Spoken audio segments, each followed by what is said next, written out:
And we are back with Sharon Schweitzer. She is a culture and etiquette expert. This question is, what is the average amount you should spend on a gift? That depends on the nature of your relationship with the couple. So are you a family member? Are you a really close friend? Are you an acquaintance? And if you go to NerdWallet online, they will tell you that the average cost for a wedding gift varies. It can be anywhere from $100 to $200. Some people will do $50. So it really varies, depends on the relationship. All right, this is on the other side of it. Is it customary to get a thank you from the couple for your gift that was given? And is there a time frame? Yes. It is customary to receive a handwritten thank you note, not just a text or an email. And it's best to do that as soon as you receive the gift to confirm that you've received it. But you have as long as 6 months after the wedding to send your thank yous. 6 months after the wedding or receiving the gift, I suppose. Yes. Okay. This next question is from a couple. It says, is it okay to ask for money in lieu of gifts towards your honeymoon funds? There are very diplomatic ways to let wedding guests know that you are receiving funds for special projects. And if you use one of the wedding websites, they'll show you how to do that. And they'll make it an option to buy maybe a gift card from an online store or maybe make a contribution towards something in particular. So I encourage people to look at those diplomatic ways of conveying that information. Mm-hmm. So often, you know, things change over from one generation to another about what is on a wedding gift registry. And I know that like the grandparents and things would probably like to see things like china and, you know, like the fancy drinking glasses and fancy silverware and all that kind of stuff. And maybe couples of today don't want to register for that. How do you bridge that divide? There are two things you can do. Number one, open communication, and number two, compromise. So if that comes up with the parents and the grandparents, if they are paying for the wedding or the reception, you really need to have a dialogue with them and have open communication about their expectations, what it is they'd like you to do.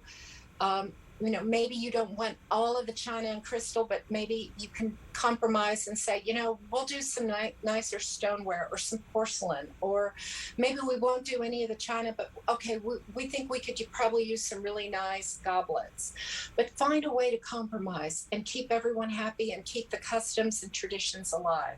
Mm-hmm. All right, this next question is, how do I handle guest list disputes with my partner or with the family?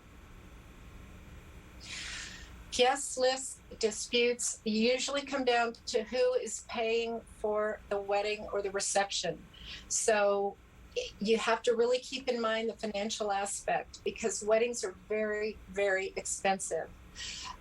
The best way to handle that is to sit down and talk in detail, to compromise, and also to realize that many of the people who are invited are not going to be able to attend. So you're going to lose and you're going to have shrinkage on your guest list. So think carefully about whether you want to do a sit-down formal plated reception or you want to do past hors d'oeuvres or something along those lines. But you have many creative options. Mm-hmm.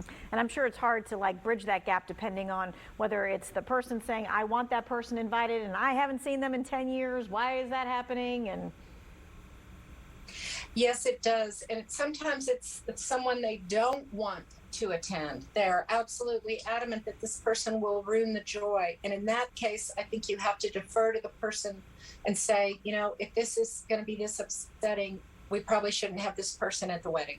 Okay, I have about a minute left. This person is asking, are special gifts or cards necessary when asking someone to be a groomsman or a bridesmaid? No, they're not. You may ask them verbally, by text, phone call, however you normally communicate. You do not need a special card, although, of course, everyone loves special cards. Mm-hmm. I think it's become a thing over the last, I want to say like 10 years or so, that there's like a big hoopla of asking your groomsmen or your bridesmaids, and there's lots of gifts and all that kind of thing. All right. Well, thank you so much for your time, your expertise, your wit, your wisdom with all of that. We appreciate it. If you have anything that you missed on here, maybe there's someone who needs to hear what we were talking about. You can find it in the Who Wants to Know section.